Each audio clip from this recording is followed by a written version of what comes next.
رمضان صيام ودعاء، رمضان أمان وصفاء، رمضان صيام ودعاء. بسم الله الرحمن الرحيم. الحمد لله رب العالمين، والصلاة والسلام على أشرف الأنبياء والمرسلين وعلى آله وأصحابه وذريته تسليما كثيرا. أما بعد، السلام عليكم ورحمة الله وبركاته. Rasululloh sallallohu alayhi vasallamning odati sharifalaridan biri fajr namozidan so'ng to'planib olib savol so'raganlar. Kim bugun tush ko'rdi? Kim bugun tush ko'rdi? Keyin kim tush ko'rgan bo'lsa, o'sha tushni ta'birini Rasululloh sallallohu alayhi vasallam ta'bir qilib berganlar. Bu tushning ma'nosi bu, bu tushning ma'nosi bu deb. O'sha yerdan ba'zi ulamolar tush ta'birini Qur'on sunnatdan olib bir ilm bo'lgan, alohida ilm bu. Har kimga ham bu ilm nasib qilmaydi. Shuning uchun tushni ko'rganda borib o'sha ahli zikridan so'rash kerak. Biladigan odam ayta oladi uni. Ko'p olimlar bilmaydi. Tush ta'biri juda xatar. Ya'ni agar uni bilmasangiz, noto'g'ri ta'bir qilib qo'ysangiz, tamom. Shuning uchun odamlar borib tushni suvga aytadi. Bizlarda hech kimni topmagandan keyin borib tushni suvga aytib o'tiradi. Juda nodir ilm demoqchiman. Shunda kim tush ko'rdi dedilar. Bir kun Talha ibn Ubaydulloh radhiyallohu anhu men tush ko'rdim dedilar. Endi tushini juda ham chiroyli qilib gapirganlar. Uzun hadis. Inshaalloh shu hadis bilan ancha bir manfaatlanamiz. Bitta kirishamiz. Aytayaptilar. Bali degan joydan ikki kishi Rasululloh sallallohu alayhi vasallamning huzurlariga kelib islomni qabul qilgan edi. Ulardan biri jiddu jahd qiladiganlardan edi va jangda dushmanlar bilan qarshi hujum qilib shahid bo'lib ketdi. Ammo ikkinchisi uning ortidan 1 yil yashab keyin vafot etdi. Talha aytadilar, tushimda men jannat eshigiga juda ham yaqin ekanman. Shunday bo'lib turgan holatimda boynagi ikkovlari jannat eshigiga yaqinlashdi. Jannatdan bir kishi chiqib 1 yil keyin o'lganni avval olib kirib ketdi. Bir muddatdan so'ng yana bir kishi chiqib boynagi shahid bo'lganni keyin olib ketdi jannatga. Unga ruxsat berildi. So'ng yana qaytib menga senga ruxsat yo'q. Hozircha ortga qayt deyishdi. Deb shunda Rasululloh sallallohu alayhi vasallamdan savol so'rayaptilar. Endi ta'biri nima?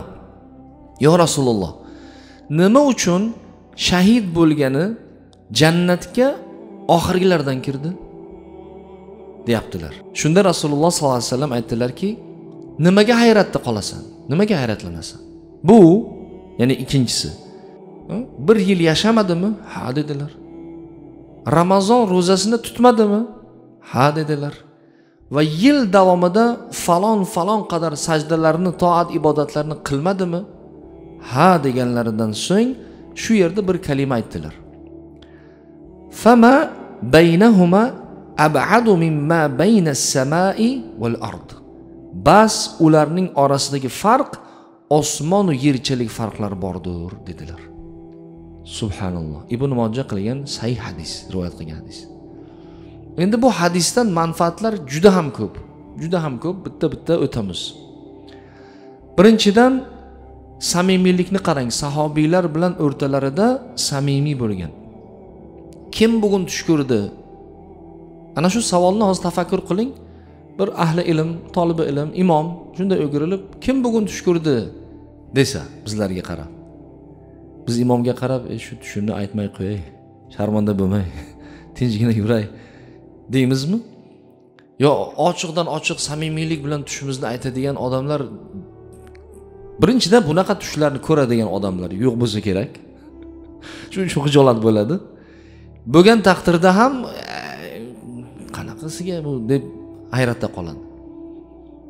Imomlar ham shunga yarasha. Imomlar chunki ta'birni bilmagani uchun ham so'ramaydi-da. Qarang, davrimiz qanaqa davrda, subhanalloh. Talhani qarang. jiddu jahd qiladiganlardan edi va jangda dushmanlar bilan qattiq urushib shahid bo'lib ketdi deganlari Talha radhiyallohu anhuni, ya'ni toatda jiddu jahd qiladigan birodarlarni ustun qo'yishi shunga dalolat qiladi. Nima uchun deb uni fikrini qarang, qanaqa fikrlayapti. Ikkovi ham jannatga kirib ketdi-yu. Nima bo'lgan taqdirda hamda? Oxiri jannatiy bo'ldi-yu demadilar. Ta'bir nima uchun jiddu jahd qiladigan, shahid bo'lib qolgan keyin kirdi? Bunisi shunday o'lib ketdi, ya'ni ko'rpasida o'lib ketdi, birinchi kirdi. Degan savolni psixologiyasi tagida sahobiylar jiddu jahd qiladigan, ya'ni shijoatli kishilarni oliy sanagan. Birinchi din uchun o'zini jonini, hayotini, molini, mulkini bergan uchun sahobiylar uchun birinchi navbatda. Ularning dunyo qarashi boshqacha bo'lgan. Bu yana targ'ib, dinga peshqadamlardan bo'lish, xosatan Ramazon oyida. Yana jannatdan bir kishi chiqib 1 yil keyin o'lganni avval olib ketdi deganlari sahobiylar uchun shahidning darajasi oliy. Shahid qanaqasiga? Shahid keyin kiryapti. Bu birinchi kiryapti. Degan savol qiynashi uni psixologiyasida tagida, demak shahid ular uchun oliy. Buni Muharram oyidagi 10 kunning ro'zasi hadisi yana tasdiqlaydi. Muslimda kelgan hadis. 10 kun hadisi haqida payg'ambarimiz sollallohu alayhi vasallam falon hatto jihodga chiqqan mujohiddan ham 10 kun ro'za afzal deganlarida, "Yo Rasululloh, mujohiddan hammi?" deyishdi sahobiylar. Xo'p, mayli demadilar. Chunki ular savol nima uchun berilyapti? Eng cho'qqisi, eng oliysi shahid, jihod deyaptilar. Shundan hammi deganlarida, "Ha, shundan ham" dedilar. Illo agar kishi moli yu joni bilan chiqib shu yerda shahid bo'lib o'tib ketsa, u mustasno dedilar. Birgina mustasno shu. O'tib ketsa shu. Demak, sahobiylarning e'tiqodida jihod, Alloh uchun shahid bo'lish, Alloh uchun jiddu jahd qilish birinchi navbatda bo'lgan. Ana endi Rasululloh sollallohu alayhi vasallamning bizga eng kerakli bo'lgan gaplari shu yerda. Ramazon ro'zasini tutmadimi dedilar. Shahid bu yerda turibdi, bu yerda Ramazon ro'zasini tutmadimi degan savol. Ha, 1 yil davomida falon sajdalarni, ibodatlarni qilmadimi? Ha deganlarida endi farqini qarang. Shunaqa, bu yaxshi, ikkovi ham bir kirib ketsin demadilar. Bas, ularning orasidagi farq osmonlar va yerchalik farq bordir dedilar. Shuning uchun ro'za tutgan, Ramazonda yashagan mu'min afzal, birinchi kirib ketyapti jannatga. Bu degani shahiddan afzal degani emas. Jannatga kirib ketishda birinchi kirgani, demak umringiz ko'p bo'lsin, barakali bo'lsin, uzun bo'lsin, afzal degan. Buni Rasululloh sollallohu alayhi vasallam duo qilishga targ'ib qildilar. Umrimni barakali bo'lishini, rizqimni barakali bo'lishini, hayotim davomiy bo'lishini deb duo qilinglar dedilar. O'limni tilamanglar. O'lim eng oxirida, Imom Buxoriy hayotlarida eslaringizda bo'lsa, qolgan choralari yo'q, hech qayoqqa Buxoro haydab chiqardi, Samarqand qo'ymayapti.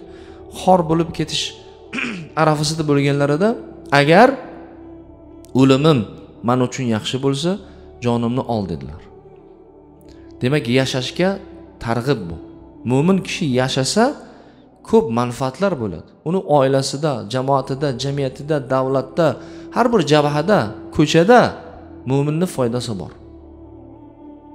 Hatto payg'ambarimiz sollallohu alayhi vasallam aytdilarki, kishi birodarlarini, ya'ni insoniyatni mushkulasi bilan, muammolari bilan mashg'ul bo'lib, o'shaga sabr qilib yurishi masjidi haza, ya'ni meni masjidimda 1 oy e'tikof o'tirishdan afzal dedilar.